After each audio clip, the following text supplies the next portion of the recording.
So e500 4matic 2004 also applies to 2003 to 2008 if I remember correctly, is the all-wheel drive version. I'll be replacing the lower control arms. I've got upper control arms in here and some other parts I'll be replacing later. Since I'll be replacing the lower control arms and upper control arms, they need to be tightened down at the at-rest position. So what I'm going to do is measure from the center line of the hub to the top of the fender here. And I'm getting about 15, just under 15.5 inches.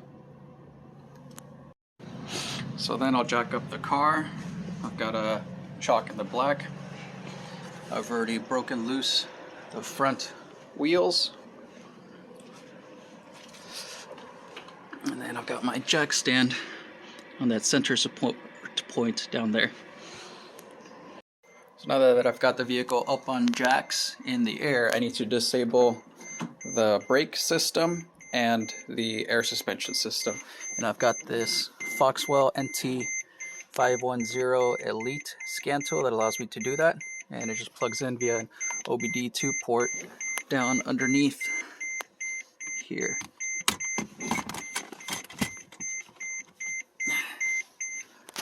And then I've got to turn on the ignition too. So I can go into my history, choose my car, let it load, up to left-hand drive, and then I'll go to control module.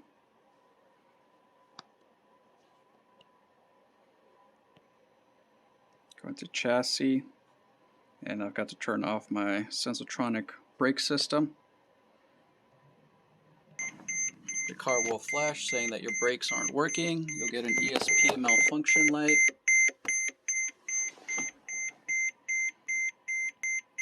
Go into special functions and select deactivate system SBC. I'll select yes.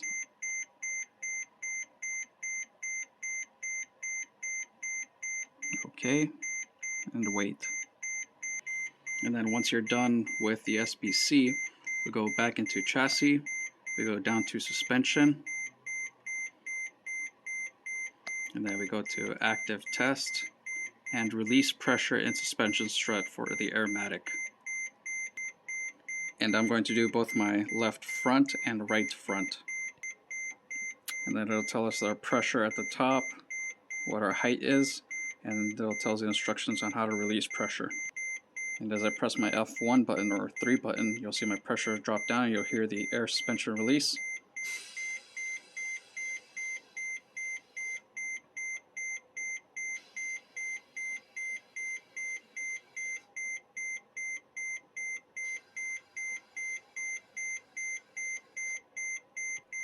Now I finished releasing the pressure on the right side, so I've done both the left and the right.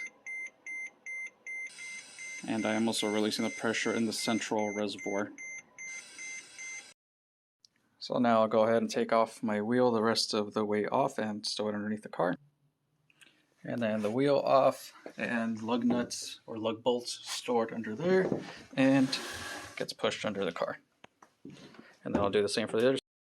So now underneath the car, I need to take out this forward paneling and middle paneling cover so I can gain access to the sway bar and to the back and forward parts of the bolts for the control arms.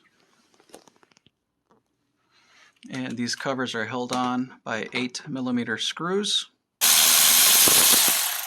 And then all along the bottom here too.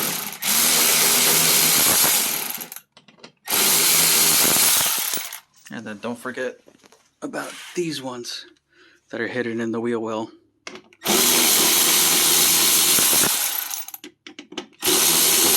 And here and on the other side, now I have to remove the middle panel. Now I've got the middle panel removed. And then to remove the lower half of the sway bar link, it's going to be an 18mm on both the bolt end and the nut end. and I will have to replace the sway bar since these bushings come with one piece with the sway bar. You can't buy the bushings individually. I've heard of it, but I haven't figured it out where they are yet. But you can hear how squeaky this is.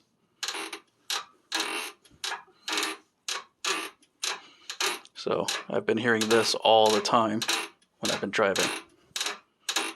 So I'll be replacing that later. And to remove the bolts on these sway bar control caps, it's going to be a 6mm hex socket. Now for the top bolt, I couldn't go straight in with the regular Allen socket. I had to use a ball end. And to get more leverage, I just put a wrench on the end of it. And then that allows me to spin it enough to break it free. And you just hold it in this configuration, like that. So here you can see the left side. My bushing is intact, but on the left side, when I pulled it off, it's split into two pieces right here. These are glued onto place there, and the bushings and the sway bar come as one assembly. From Mercedes, you cannot buy the sway bar and bushings independently. They come as one piece, and it is not supposed to split in half like this. So this is what was probably causing my knocking and squeaking. While this one over here still seems fine, it's intact in one piece there.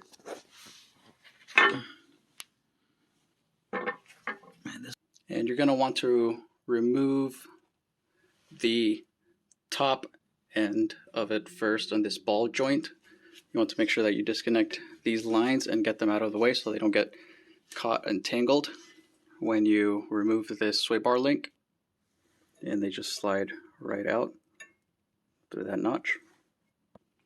And then to counter hold the nut while you twist off the end, the top is either going to be a hex or a Torx. Mine is a Torx bit. It is a Torx bit 40. So I'll go ahead and put my wrench on there and then counter hold it with the Torx bit on top. So the Torx bit is going to stay still while the wrench spins.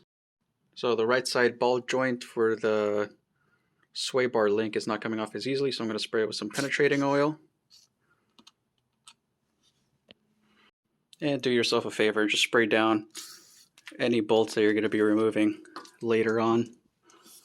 Make it easier for yourself in the future.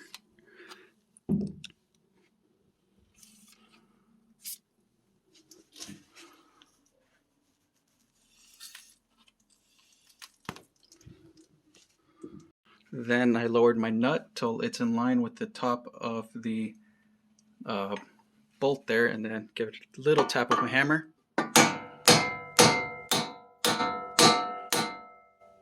So now with the top nut removed and the bottom nut also removed, I can go ahead and take that out. So for the lower control arm ball joint, this nut right here, that's going to be a 22mm. And then we're just going to go ahead and take that off.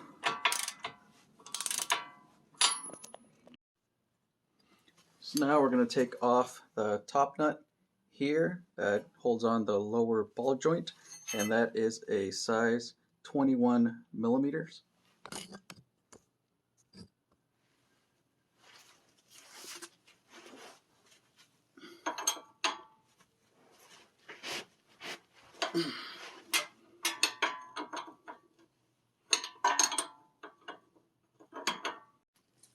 So now I'm just going to spray it with a little bit of penetrating oil to help that ball joint release.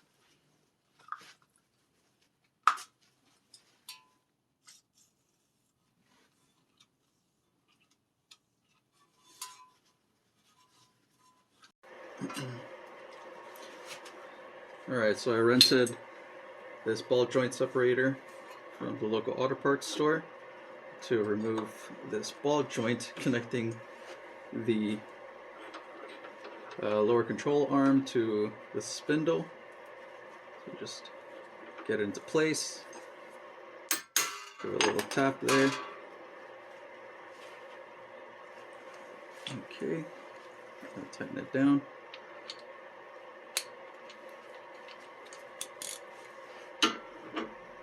And then I have the nut flush with the top of the bolt stud, and it should pop out. So be ready for a loud noise. There we go. And that's separated now. Now I'm releasing the other end of the ball joint.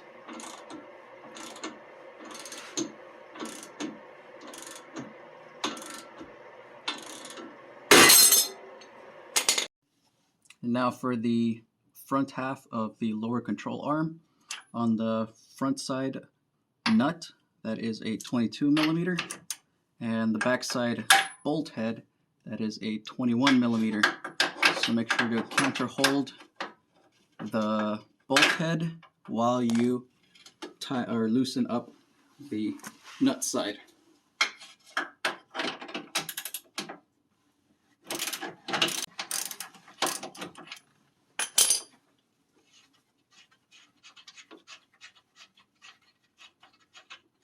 So again, the nut 22 millimeter, and the bolt head is 21 millimeters. So now I've got the bolts and nuts for the joint from the lower control arm to the air strut. The bolt side is going to be a 21 millimeter, and the nut side is going to be a 22 millimeter.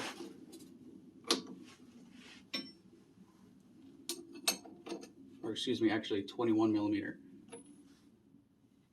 21 millimeter on both ends.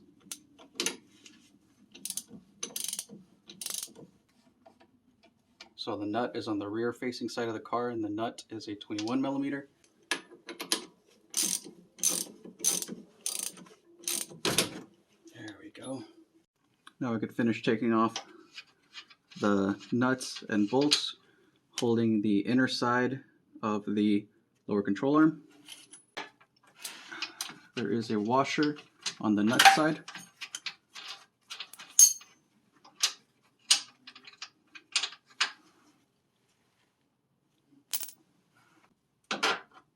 There we go.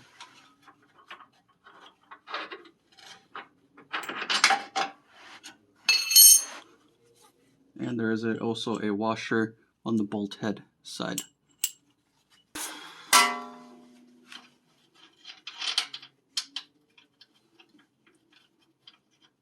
On the rear half of the lower control arm, the rear, the nut and washer are on the rear half, and the bolt comes out through the front half. And again, it does have a washer on the bolt end also.